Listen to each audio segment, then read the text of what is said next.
ስለዚህ ዋኔኔ መጨን ይወንዱ ከበቃ ህይወቴ ከተፈብቻ ፈሪደ ምንም በቃ لعل ናይ ሰላም ዕረፍቲ ልሕልና ኻን እዩ ስለዚ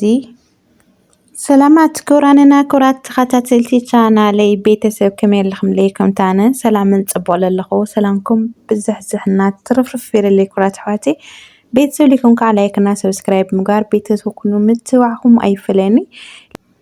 لما أنت ورحاوي بعال مطمق قدس يوحنس يوم كعبتحكم لمطمق قدس يوحنس بركة صلاة رديت مس كلاتنا هزبة كريستيان يخون كم تلاقي مطمق قدس يوحنس لحاسب وش الشاي الفترة الليل أخاتمول لحاسبكم وش الشاي يفطر لكم كرات حواتي لما أنت حسلكم مزاح مدوكا كم تمتوا كم ترحموا مالتيو بزعوالي لنا اللي كيس قالت مدواتني يخون سلز أنا لذا تشوفوا فيديو لو اسكم جمارة لفت فيديو قبلكم أنا ما راح أعمل لك زين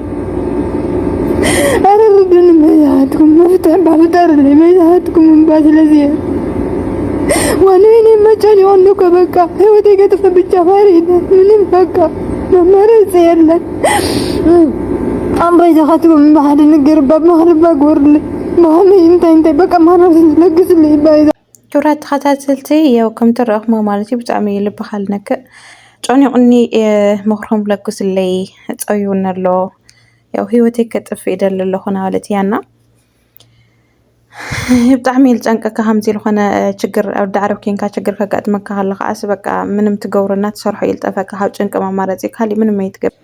ኣብ ካሊእ ቦታ ኣብ ካሊእ ዓዲ ተኾይኑ ቤተክርስትያን ትኸዲኻ ሰብ ትረክብ ኢኻ ስለዚ ንእሽተይ ናይ ምርግጋዕ እንትን ይህልወካ ኢና ዳዕረብ ኮንካ ግን ብጣዕሚ እዩ ልጨንቀካ ልፀበካ ያው ኣጆኺ ሓፍቲናተይ ክሕደት ፀልመት ለጋጥሚና እሞ ከዓ ካብ ቀረባ ቤተሰብ ክፀልመኒ እዩ ክሕደኒ ኢልካ ካብ ለይ ትፅበዮ ካብ ተሓልየሉ ካብ ብዙሕ ነገር ስለሱ ትጨናቕ ሰብ ክሕደት ከጋጥመካ ተሎ ልብኻ ይሰብር እዩ ትዳናገፅ ኢኻ ነገር ግን ሰብ ምዃኑ ኣይትረሳዕ ክቡራት ኣሕዋተይ እናዳዳዓረብ ለለኽን ኣሕዋተይ ሰብ ምዃኑ ኣይትረሳዕ ሰብ ይክሕደካ ሰብ ይጠልመካ ብዙሕ ነገር ይልገብረካ ሰብና ሰብ ምዃኑ ከይትረሳዕ ዋላ ሓውክን ይኹን ዋላ ወለድኽን ይኹን ዋላ ሓፍትኽን ትኹን ሰብ እዩ በቃ ካብ ሰብ እዩ ሰብ ምዃኑ ኣሚንካ እንድሕር ፀኒሕካ ግን ያው ሓውካ ቤተሰብካ ቀረባ ቤተሰብ ናይ ባዕልኻ ትሕግዞ ስለሱ ትጭነቅ ክብድለካ ተሎ በቃ ሰብ እያ እስኻ እውን ሃም ሃገርካ ሰብ ስለልኾንካ ኢኻ በድሊልካ ሃም ሃገርካ ሰብ ስለልኾንካ ኢኻ በድልካ ነልካ ተረጋጋዕ ኢኻና ሰብ ምዃኑ ኣይትረሳዕ ሓውክን ይኹን ቤተሰብክን ይኹን ቀረባ ኢልካ ተኣምኖ ግን ከዓ ሰብ ምዃኑ ክትርሳዕ የብልካ እቱ ክፀልመካ ክሕደካ ለይደሊ እግዚኣብሔር ብቻ እምበይ ሓውካ ይኹን ቤተሰብካ ይኹን ሰብ ከም ምዃኑ ስለዘይተርፍ ክሕደት ጥልመት ለጋጢምና እዚ ኣሚንክን ከዓ ክሕደካና ክፀልመካ ለይኽእል ሓደ ፈጣሪ ብቻ እምበይ ማንም ሓውካ ስለልኾነ ክሕደካ ይኽእል እዩ ወለድኻ ስለልኾነ ክሕደካ ይኽእል እዩ ማለት ኣይኮነን ስለዚ ፅባሕ ካሊ መዓልቲ እዩ ንምንታይ ህይወት ክተጥፍይ ፅባሕ ካሊ መዓልቲ እዩ እንታይ ከም ለጋጥመክ ፅባሕ እንታይ ከም ዘሎ ፅባሕ ፈጣሪ እንታይ ከም ዝሓዘልክስ ኣይትፈልጥይ ስለዚ ወዮ ብክሕደት ኮይኑ መፂ እምበር ብሕማም ኮይኑ እንተዝመፅእ እውን ትሕዝከ ዝነበርክ ኩሉ ክጠፍእ ይኽእል እዩ እና ካብኡ ደቅብ ገንዘብክና ጥዕና ክትስእነ ትኽእል ኢኺ ስለዚ ፅባሕ ንኮ ካልእ ግዜ ኢና ኣጆኺ ተረጋጊዐ ክብለክ ይፈቲ ያው ትሕግዝዋ ትደሊ ከዓ ያው ስልክ ቁፅሪ ኩሉ ነገር በረከት ኣብርሃ ኣቐሚጥ ኣሎ ኣብኡ ከይድኩም ስልክ ቁፅሪ ደዊልኩም ትረኽቧ ትኽእሉ ኢኹም ኣነ ብለ ኣለና ሓበሬታ ግን ያው ካብ ሓፍታ ክሕደት ከም ለጋጠማ ያው ሓግዙን ርድኡኒ ስለትብላ እውን ሓሳብኩምና ምኽርኹም ሃዋ ኣብ ዝሓለፈ ቲክቶክ ክሬት ኣዋርድ ማለት እዩ ያው ኣብ ምስሊ ከም ትሪእዎ ኣለኹም ምናዳት ኣጓለት ጥራሕ ጃና እያ ምንም ክዳን ተኸዲና ይኹን ጥራሕ ጃና እያ መፅያ ነይራና ሕዚ ግን ኣብ ትሕቲ ቁፅፅር ስር ውዒሎም ኣለዉ ማለት እዩ ብሕጊ ክጥይቁ ካብ ባህልናና ስነ ምግባርና ዝወፀ ስለዝኾነ ያው ግዴታ ብሕጊ ክጥይቁ ከም ዘለዎም ኣብ ትሕቲ ቁፅፅር ስር ውዒሎም ኣለዉ ማለት እዩ ብጣዕሚ ፅቡቅ ስራሕ እዩ ስለዚ ያው ናዳ ዓበይቲ ብዙሕ ሰብ ኣብለሎ ዓበይቲ ጉዳይሲ ልክደን ክዳንስ ነቲ ጉዳይ ዝመጥን ክዳን ኢኻ ተኸዲንካ ባህልኻን ዓድኻን ለፋልጠልካ ኢኻ ጌርካ ክትከድ ዘለኻ እምበይ እሳ ግን ጥራሕ ዝባና ጭራሽ ጥራሕ ዝባና እያ ከይዳና ፖሊስ ኣዲስ ኣበባ ዝሰርሖ ስራሕ ልናዕድ ስራሕ እዩ ማለት እዩ ሕዚ ከዓ ማለት እዩ ኣለና እስከበሎ ሕዚ ከዓ ብዛዕባ ሊልና ኣሌክስ ይኸውን ያው ኣብ ዝሓለፈ ያው ምስ ወይኒ ተሃላሊኸን ክፍለዮ ይደሊ ብጭራሽ እውን ክኸስሮ ይደሊ ኢላ ተሃላሊኸን ከም ዝነበራ ኩላኹም ከም ትፈልጥዎ ኮይኑ ብድሕሪኻ ማለት እዩ ያው ኣሌክስ ሓሚመ ኣብ ዝበሎ እዋን ያው ኣብ ዓራት ከም ለግኔታ ኩልኹም ከም ትረኸሙ ኢልና ኣብ ዓራት ተግንያተላ ግን ለዛም ኣነ ብጣዕሚ እየ ፈሪሐ ነይረ ምክንያቱ ምስቲ ነብፀ ምዃና ማለት እዩ ከይትወድቕና ጉድኣት ከይበፅሓ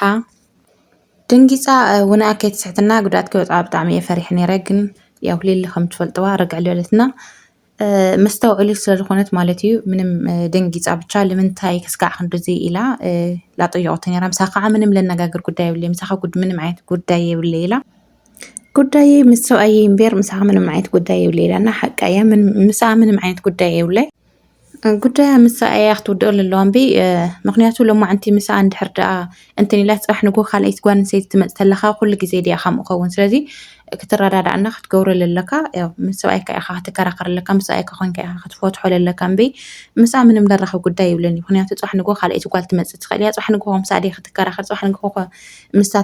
ምስ ልመፀ ሰብሲ እንትን ክትገብሮ ይትኽእል ያው ከስተኻኽለና ከም መዓራርየ ዘለዎ ያው ምሳኻ ልነብር ምሳኻ ለሎ ሰብ ኢኻ ክትመንክር ለለካ ማለት እዩ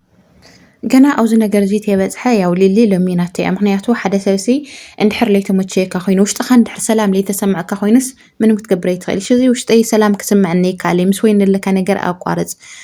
ውሽጠይ ሰላም ኣይተሰምዐኒ ፅቡቕ ኣይተሰምዐኒ ላትሱ ግን ያው ላፍልኽና ከምዚ ጭቕጭቕ ንምንታይ እዮም ዝኾነ ሓሳብ ኣይተመቸየኒ እዚ መንገዲ እዚ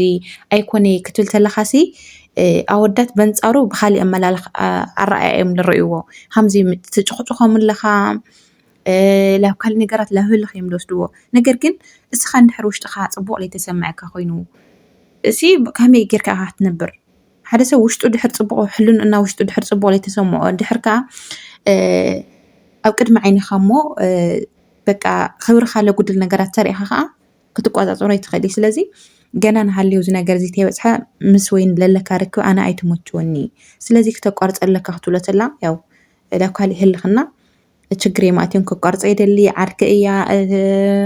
መሳርሕቲ እያ እንታይ እያ መሳርሕትካ ትኹን ዓርክኻ ትኹን ማንም ይኹን ውሽጣ እንድሕር ትምሳኻ ለለ ሰብ ውሽጡ እንድሕር ሰላም ለይተሰምዖ ኮይኑ ግዴታ ካ እዩ ክተቋርፆ ብድሕሪኻ ማለት እዩ ተሃላሊኸን ከም ዘለዋ ናፈለጠ ተመሊስኻ ናብ ኣልጋ ፀዊዕዋና ባዕላ ክትረኽባ ተለኻ ሓቃ እያ ክትድንግፅና ክትሓመም ማለት እዩ ብጣዕሚ እየ ልሕመም ምክንያቱ ምሳኣ ተሃላሊኻ ሃለወ ተመሊሳ ፅዋዕ ተሎ ከመይ ከለይ ትድንግፅ ትልሓስወቶ ነበረት ላጠርጠረቶ ላፈርሖቶ ነበረት ሓዳራ ክኸስሮ እየ ሓዳረይ ናብራይ ክኸስሮ እያ ላፈርሖቶ ነበረት እሞታ ተሃላሊኻ እንዳሃለዋ ላፈለጠ ሒዝዋ ክትረኽቦ ተላት ብጣዕሚ እየ ለደንግፅና ናይ ልሊ ሓደ ደስ ዝብል ነገር ግን ሕዚ እውን ሓሚማ ኣብ ሕክምና ዝሃለወት ገና ጥያቄ ወዲ እየ በቃ ክፍለ እየ የብለት ምክንያቱ ንምንታይ እዩ ከምኡ ዝገብር ንምንታይ ልብል ጥያቄ ሲ ገና ኣይተመለሰላይ ስለዚ እዚ